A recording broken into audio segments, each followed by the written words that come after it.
இந்த சீரியலோட ப்ரமோல நம்ம ஜீவா இருந்துகிட்டு போலீஸ் ஸ்டேஷன்ல சார் இவர் என்னை ஏமாத்தினதுக்கு அந்த காசு சரியா போச்சுன்னு சொல்றாங்க.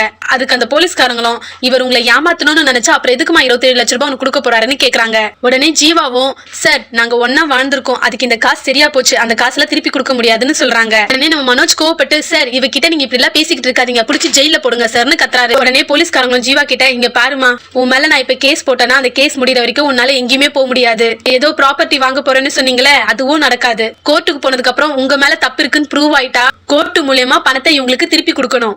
ஏன் ஜெயில் தண்டனை கிடைக்க கூட வாய்ப்பு இருக்கு. நான் உன்னோட நல்லதுக்கு தான் சொல்றேன், இங்கேயே பேசி சமாதானம் ஆயிடுங்க. உடனே போலீஸும் வக்கீல் கிட்ட சார் உங்களுக்கு எல்லாமே புரிஞ்சிருக்கும், இந்த பொண்ணு ஜீவா கிட்ட நீங்களே சொல்லி புரிய வைங்கன்னு சொல்றாரு. வக்கீலும் ஜீவாவை தனியா கூட்டிட்டு வந்து பேசுறாரு.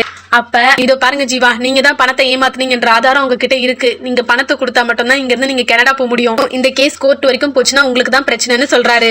இந்த பக்கம் நம்ம முத்துவும் மீனாவும் இருந்துகிட்டு இன்னும் டிராபிக் போலீஸ் வரலன்னு பாத்துக்கிட்டு இருக்காங்க.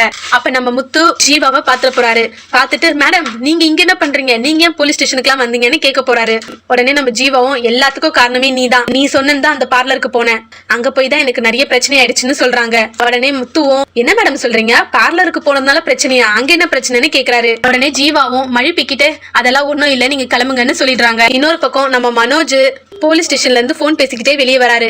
அப்ப நம்ம முத்துவை பாத்துறாரு. முத்துவை பாத்துட்டு ஐயோ இவனா, இவனுக்கு மட்டும் இந்த பொண்ணு சிக்கிடுச்சுன்னு தெரிஞ்சா இந்த 27 லட்சம் பணம் இவனே எடுத்துப்பான், இவன் கண்ணில் மட்டும் நம்ம சிக்கவே கூடாதுன்னு நினைக்க போறாரு. உடனே ரோகிணி கிட்டயும் போய் சொல்ல போறாரு. ரோகிணி முத்து வெளியே தான் நிக்கிறான், இதுக்கு நம்ம ரோகிணி இருந்துகிட்டு அப்படியா முத்துக்கு விஷயம் தெரிஞ்சு போச்சான்னு கேட்க போறாங்க.